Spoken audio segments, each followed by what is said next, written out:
Yeah, my wonderful people, viewers and subscribers all over the world. Good morning, good afternoon, good evening, depending on where you are. And the Bonatuni Sane Quozo, Ozane Men, and a Kuno Coco, Vincent Oba. Ya we're on, in fact, ya we're Saro. I can Kuna recover from Bianca Ojukwu, Ajo Wine. He did an appointment in Akatunumbu. My Biafran people, Aromero. The same Bianca Ojukwu now, don't go promise to Numbu, say, he go use the appointment. Come make Igbos and Biafrans say, they go forget about Biafra agitation. Is that not a disgrace to womanhood? Is that not a very big disgrace and disappointing to Odumegu Chukwuemeka Ojukwu in his grave? Is that not a disappointment to all the whole souls that have been lost in the struggle for the independent state of Biafra? A very big disgrace and disappointment to all the whole people that have been lost since 1967, okay, let's say 1966, down to 2024. They are still killing us because of Biafrans, because of agitations. That is the real information that I bring to my people. What do you think concerning this matter? Is it not high time we ban this woman from entering Biafra land or banish her entirely? Let her go back to the zoo, because it seems like they use the blood of Fulanis to manufacture her. I'm not saying this thing from point of reading. I'm saying this thing from the point of the fact and the information I gathered from an insider, what she said and what she promised to Numbu. But trust Nigerian news headlines or newspaper propaganda. They must surely write it to the way it will suit them and their paying masters. Make on hear how they take talk. He said, attempt to use your appointment to those Igbo agitations will fail. Obidigbo tells Bianca Ojukwu. This one is part of the history or part of the news rather. But what I told you earlier on is the important. I will bring you another headline where she pledges full support to Tinubu. She don't even care if the Biafrans like or agree for her to accept that appointment or not. As long as anyway, they begin to drag her at the National Assembly. Say who will go first. Now they don't begin to applaud her. You're a very beautiful woman. You're a very beautiful pageant. Even that I'm not National Assembly. Oh, that is now your pekus go tell you. Dara. Emiloko P2B got it wrong. Doyin Okukwe defense Tinubu. These are the vampires P2B used to surround himself all in the name of identity campaign. Yoruba is Yoruba anywhere, any day, anytime, whether rich or poor. My dear, their betrayer is in their blood. They must surely betray you. This Doyin Okukwe, who is shouting up and down, P2B this, P2B that. Now it's come out now. Gonna tell us say, now Tinubu I be the best man for the job. Come win. So what are you doing with P2B? If you know Tinubu is the best man, what are you doing with P2B? Scallywags and vultures everywhere. Economic hardship. We're gonna see waiting Tufumbu, wife and National Security Advisor to say they want to lead prayer, national prayer. I beg, tell us how much this national prayer will cost us. Because you will be Tinubu's wife. Anything about you now 250 to 1 billion. Now what did they charge for your own? God have mercy. When they failed, they refer to God, forgetting that they are the God that people, the poor masses are seeing. What is God? G-O-D, government of the day. That is the God. We call God too much in this country. That's why some things are not working. Because we leave everything to God. Everything we call God. Even God self is tired of Nigeria. God, in his entirety, we even regret creating Nigerians and Nigeria and their leaders. Bianca Ojukwu pledges commitment, full commitment to Tinubu's foreign policy against his own people.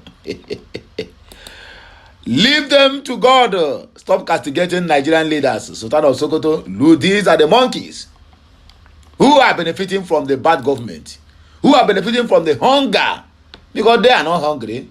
All their children are abroad. All their children are flying first class or even private jet. But they will come out now and tell you, the poor masses, that you should not castigate because the Ghana must go have been exchanging hands since the inception of this what they call it, this administration. Anyway, my people, I beg my people now here we go to start our news. So good morning once again. Don't forget today is the 5th of November 2024 and it happens to be Tuesday. Oh yeah, let us go to the reason why we are here. Please like, share, comment, and make sure you keep subscribing for more interesting videos coming your way. Elder statesman Chike Obidigbo has warned Bianca Ojukwu that any attempt to use her appointment to hide the secessionist agitations of the Igbos will be resisted. Nigeria News report that Ojukwu was among the 7 new ministers sworn into office by Bola Ahmed Tinubu. Reacting to the development in a statement made available to newsmen, Obidigbo stated that the widow of the late Igbo leader, Dim Emeka Chukwuemeka Odumegwu Ojukwu, passed impeccable credentials needed for national building. He disagreed with those who suggested that Ojukwu should have rejected the appointment. He said, as the wife of a man who stood as the beacon of Biafra, the minister should know that any attempt to use her office to do secessionist agitations or protest against Igbo marginalization will fail. Lady Bianca Ojukwu's appointment was strictly on merit and based on her strength of character, superb commitment, and broad experience in international diplomacy. I fully support her acceptance of the appointment despite the fact that the current APC federal government has continued from where General Muhammadu Buhari stopped to mistreat the Igbos. Lady Bianca Odumegwu Ojukwu's ministerial appointment has a lot of significance both for the Igbo and Nigerian at large. Her appointment shows that Igbo have quietly personnel that could help to turn around Nigeria's current deplorable situation. Bianca Ojukwu can never do that, my brother. Don't deceive yourself.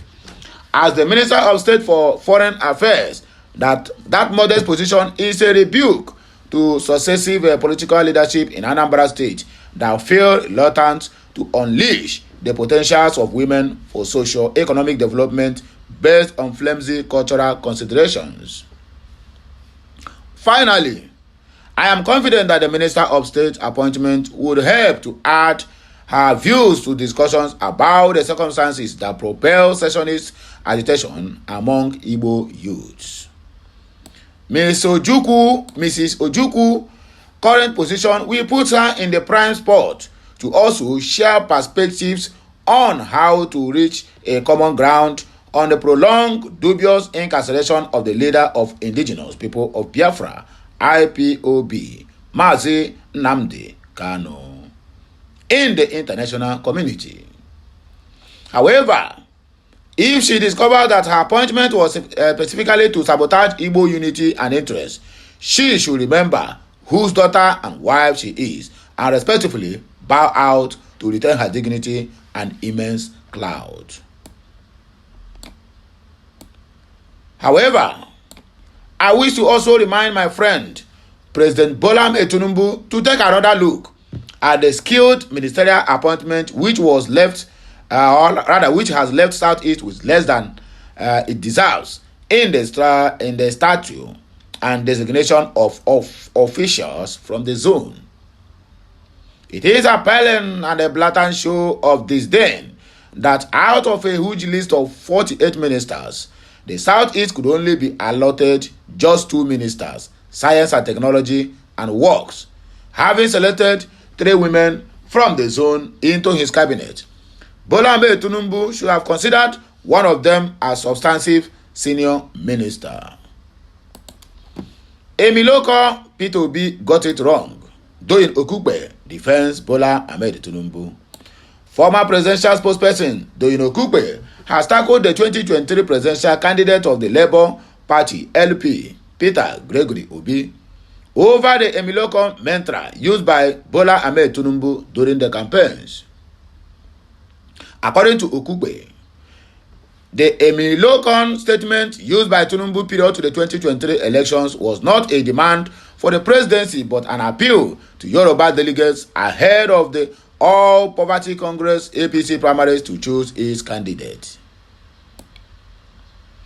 Nigerian News recalled that Peter Obi during a recent podcast called out the Yoruba region for allegedly demanding Nigeria's presidency through Tinubu and mocked them for the hardship that had plagued the country since Tinubu assumed power in May 29 of 2023.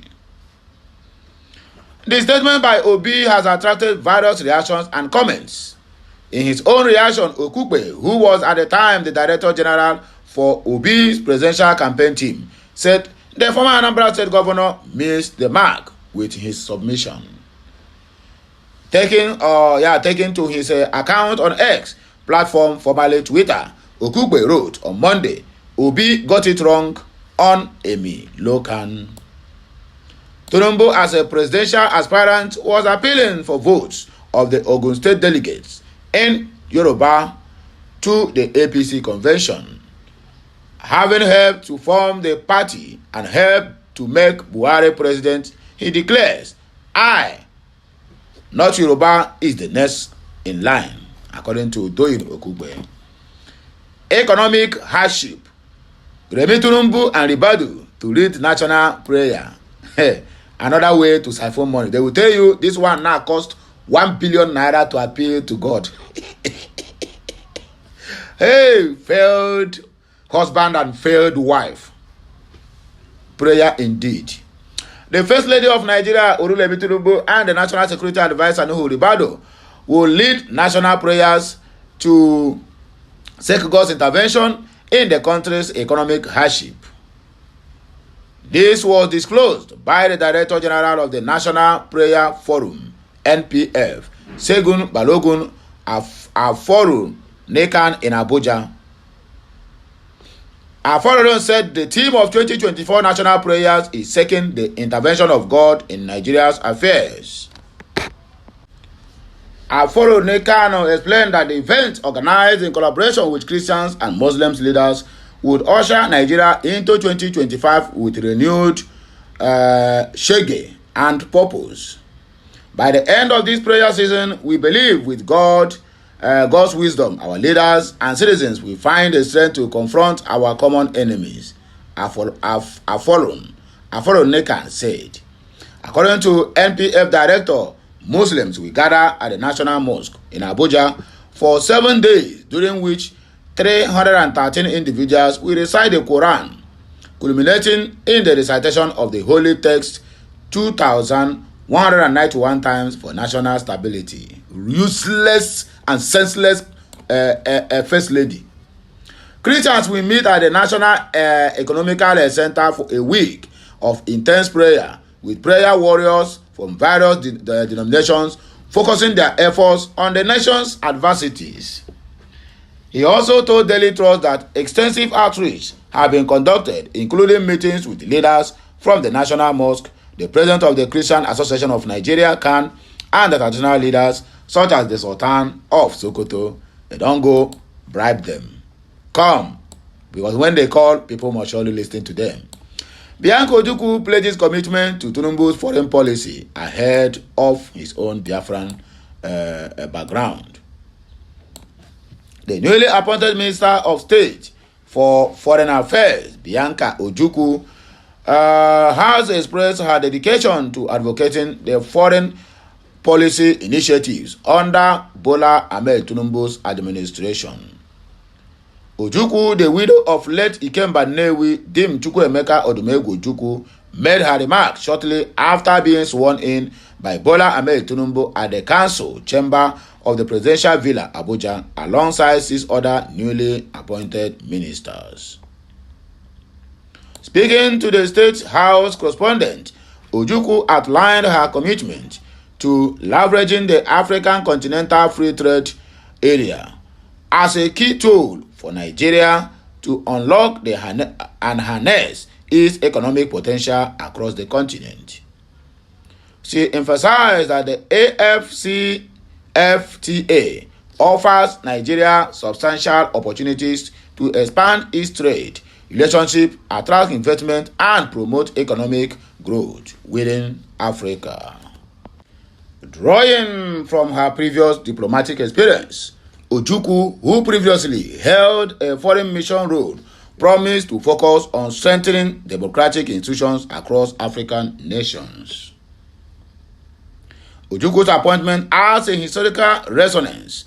She is not only recognized for her diplomatic expertise, but also for her previous achievements as Nigeria's most beautiful girls pageant winner. According to her, in this respect, I am fully committed to keying into the foreign policy thrust of this government. The president has actually made things much easier by building the foreign policy thrust of his administration, the 4 Ds, comprised of democracy, development, demographic engagement, and diaspora collaborations. The minister said she would be looking at the nation's democracy, or rather demography, adding, we have a huge youth population in Nigeria. 70% of the population is under the age of 43, so that is a huge demographic. We intend in this administration to leverage on the creative potentials, on the skills, on the huge capital that these young people have to bring to the country, and of course, the diaspora. We have a diaspora that remits annually $22 billion. We have a diaspora that is doing so well all over the world. And if we can partner with them and ensure that we bring them into the administration's initiatives and use them also to forge strategic partnership with financial institutions all over the world, that will in small way enhance the workings of the service delivery for the foreign ministers. And of course, ensuring that consular services abroad are much more effective and our citizens abroad are much happier with what they are receiving and get sense that their government really cares for their welfare. Thank you very much, according to Bianca Ojukwu. Also speaking to journalists, the Minister of Trade and Investment, Jumoke Oduwole, echoed similar sentiments regarding Nigeria's economic potentials. She said, for about the last 9 years, I have been working on business climate reforms. Oduwole stressed that the need to optimize the AFCFTA for Nigeria's business and ensure that both domestic and foreign investment are retained. We need productive jobs that deliver value for Nigerians, she emphasized. She also highlighted the importance of aligning the trade agenda with the monetary and fiscal policy, saying this is a significant and imperative. We will prioritize this in the short time. Last but not the least, leave them to God. Stop castigating Nigerian leaders. Leave them to God. Why are all these leaders are very, very callous and stupid? Look at Sultan of Sokoto. Leave Nigerian leaders to God. Okay, no problem. It's all right. More than keep on insulting on herself. When somebody talk now, they say the person don't get respect for elders. The Sultan of Sokoto, Muhammad Saad Abubakar, too, has urged Nigerians to refrain from criticizing their leaders. The Reverend Muslim leader made this call during the regional conference on climate change induced conflict in northern Nigeria, organized by the Kaduna State Bureau of Interfaith in partnership with International Alert on Monday. He urged Nigerians to intensify their worship of God instead and trust in divine judgment upon the leaders. Sultan of Sokoto highlighted that both positive and negative circumstances are transient and encourage the populace to persistent in their prayers for their leaders and the nation as a whole. He reminded those in leadership positions that the Almighty would hold them accountable on the day of resurrection, with no one available to intercede on their behalf before their Creator. Story for the gods.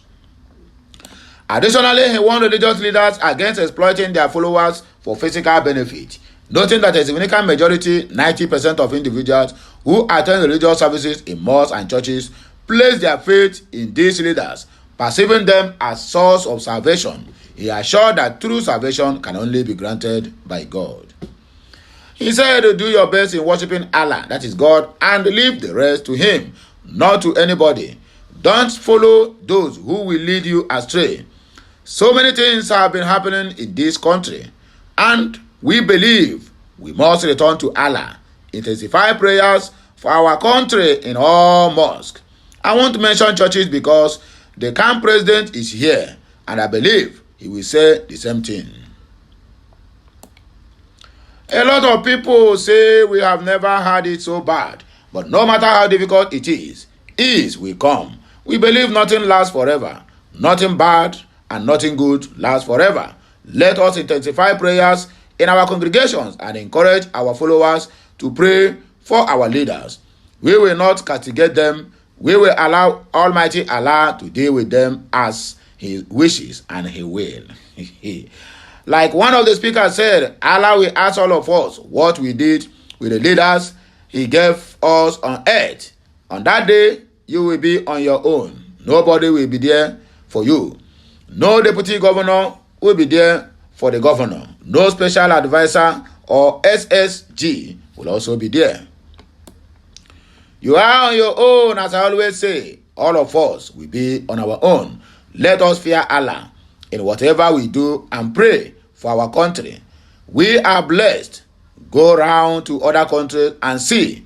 We have challenges, yes, but nothing lasts forever. With hard work and commitment, we can become a better country. Under this dispensation, you lie. The North faces many problems and challenges, not only a lack of knowledge about climate change, but also poverty and insecurity in the North, known for progress and peace in the past. Our coming together is a unifying occasion for us as one family in the North. There are many misunderstandings and misrepresentations by those trying to divide us. They know that the strength of the North is something to reckon with, not only in Nigeria, but worldwide, according to him. If we are united, we can face any challenges. If we are united, we can definitely create a better and more prosperous community. That is why so many negative comments are made about certain issues that we know are not true, but to divide us. That is what Sultan of Sokoto is telling us, Mumu people. There is a humanitarian crisis in the North, Kan President laments. On his part, the president of the Christian Association of Nigeria, Kan, Most Reverend Dr. D.C. Oko, articulated that climate change is an undeniable reality in the northern region, characterizing it as a humanitarian crisis that necessitates immediate action. He called for a comprehensive approach to tackle all underlying sources of conflict, such as poverty, inequality, and limited access to resources. Furthermore, he highlighted the importance of public education regarding the effects of climate change and the critical role of environmental stewardship. He also echoed the Sultan's call for community leaders to speak truthfully, asserting that Nigeria, a nation deeply rooted in religious beliefs, can only thrive through prayer and the pursuit of divine guidance. In his remark, the governor of Kaduna State, Senator Uba Sani, said his administration had implemented several proactive measures to address climate change and its associated effects. We have developed a policy on climate change to safeguard the future of our environment and people. The policy outlines our vision for a climate resilience. Kaduna State, detailing objectives, strategies, and targets for key areas such as sustainable agriculture, renewable energy, waste management, water resources management, and biodiversity preservation, among others, he said. He further commended the Bureau for organizing the event on climate change. So, my good people, I don't hear everything. And I hear we will take back break. And I go hear our voice again when we come back. Please, endeavor to continue liking this message, sharing it, commenting on it, and make sure that you keep subscribing to this channel because more of these videos will be coming your way. My name is remain Amandia Neze. I am reporting live from the platform of Okute Daily Talk. Kemesiano.